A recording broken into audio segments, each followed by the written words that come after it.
تہجد نماز کیا ضروری ہے کہ سونے کے بعد کچھ دیر ہم نیند کر لیں، اس کے بعد اٹھیں اور تہجد کی نماز ادا کریں، یا ہم عشاء کی نماز کے بعد، یا ہمیں یہ خوف ہو، خدشہ ہو کہ شاید ہم سو گئے تو پھر ہم فجر سے پہلے نہیں اٹھیں گے، تو کیا ہم اس وقت تہجد کی نماز پڑھ کر آرام کر سکتے ہیں؟ نمبر 1، تہجد کی نماز ہمیں دیتی کیا ہے؟ کیا ہمیں اس قول ثقیل وہ جو ایک نازل ہو رہا ہے، اللہ کر رہا ہے، وہ تو سرکار دو عالم صلی اللہ علیہ وآلہ وسلم پر ذمہ داری یہ اللہ تعالیٰ فائز کر رہا ہے انہیں اس مقام پر، لیکن ہم اور آپ جب تہجد کی نماز پڑھتے ہیں، اٹھتے ہیں راتوں کو، تو ایک تقویٰ ہوتا ہے نا، اور ایک زہد ہوتا ہے۔ کیا ہمیں زہد حاصل ہو جاتا ہے؟ کیا ہم کسی بڑے بوجھ، بڑی ذمہ داری کو ادا کرنے کے لائق ہو جاتے ہیں؟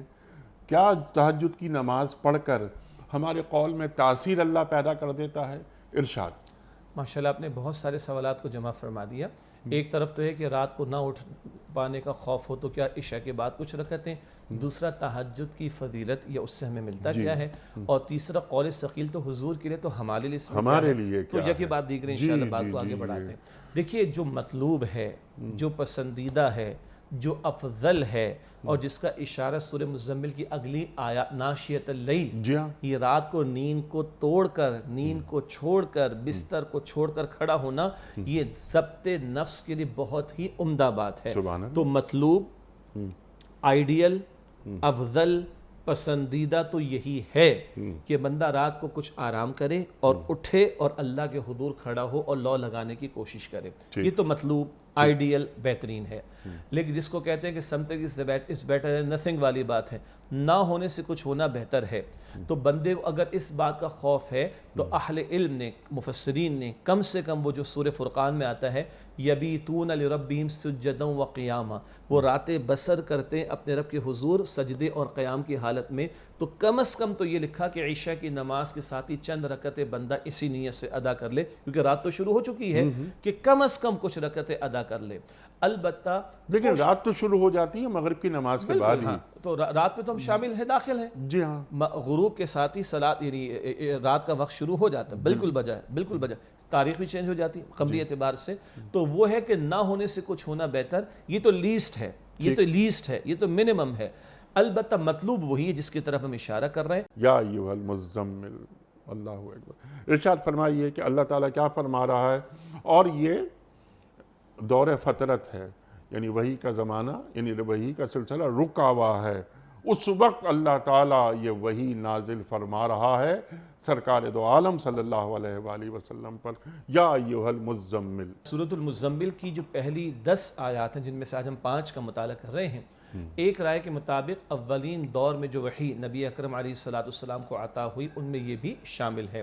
ایک رائے کے مطابق سورۃ العلق کی ابتدائی 5 آیات کا نزول ہوا، پھر سورہ قلم کی ابتدائی 7 آیات کا نزول ہوا، اور ایک رائے کے مطابق پھر ان 5 بلکہ 10 آیات کا نزول ہوا۔ یہ آراء ہیں جن میں اختلاف رائے بھی پایا جاتا ہے، البتہ یہ طے شدہ بات ہے کہ بالکل اولین دور کی وحی ہے جو نبی علیہ السلام کو عطا ہو رہی ہے۔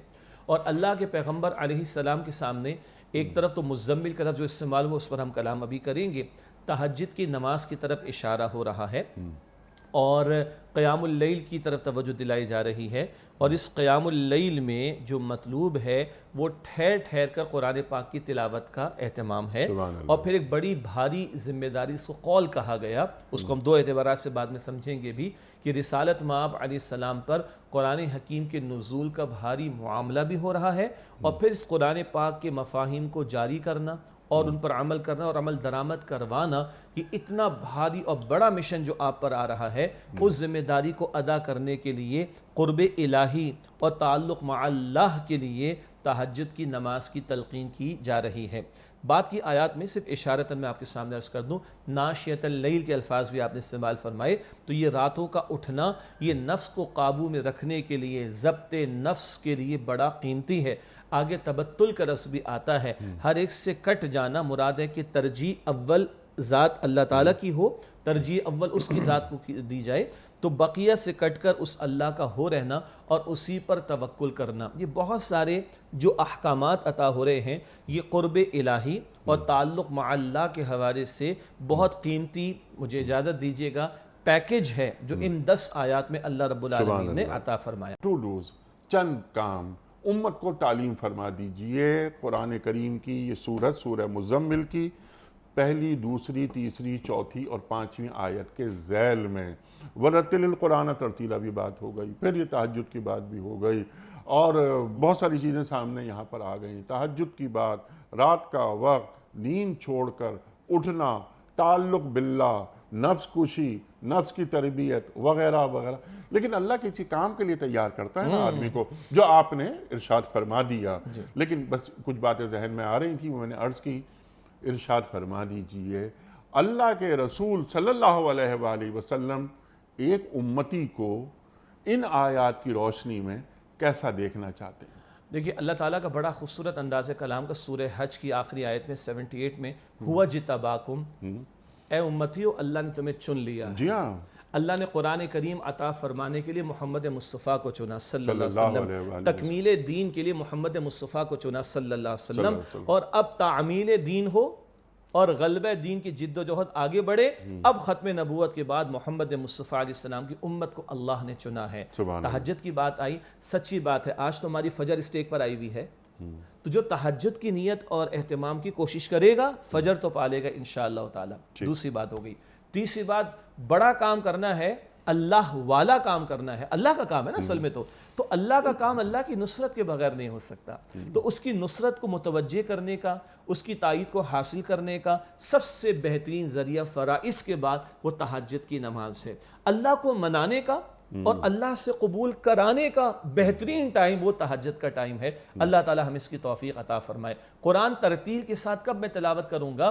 جب میں فہم قرآن سے بھی گزروں۔ کیا اچھا ہو کہ قرآن عربک بھی سیکھیں تاکہ جب تلاوت کروں سنوں تو ڈائریکٹلی ترجمے کا بیریئر ہٹ جائے اور ڈائریکٹلی رحمان کے الفاظ مجھے سمجھ میں آ جائیں۔ لیسٹ کیا ہوگا؟ میں ترجمے سے آغاز کروں، جتنی صورتیں مجھے یاد ان کا ترجمہ پڑھتے پڑھتے بھی مجھے یاد ہو جائے گا، سنتے سنتے بھی مجھے یاد ہو جائے گا۔ اب جب میں نماز میں کھڑا ہوں گا تو میرا خشوع اور خضوع اور میرا تعلق مع اللہ، میری توجہ الی اللہ وہ بڑھ جائے گی انشاءاللہ تعالی۔ اور یاد رہے ہم چھوٹے لوگ نہیں ہیں، ہمیں بڑے کام کے لیے اللہ نے چنا ہے۔ پہلے اللہ نے 1.25 لاکھ انبیاء کو چنا تھا، اب اس قول ثقیل کی ترویج ہو، اس کی تعمیل ہو، اس کے احکام کا نفاذ ہو، سارے عالم پر یہ قرآن کا نور پھیلے اور رب کے احکامات کا نفاذ ہو۔ اللہ نے اس کام کے لیے ہمیں چنا ہے، کام بڑا ہے، ہم اس کام میں لگیں گے تو اللہ کی نگاہوں میں ہم بھی بڑے ہوں گے انشاءاللہ۔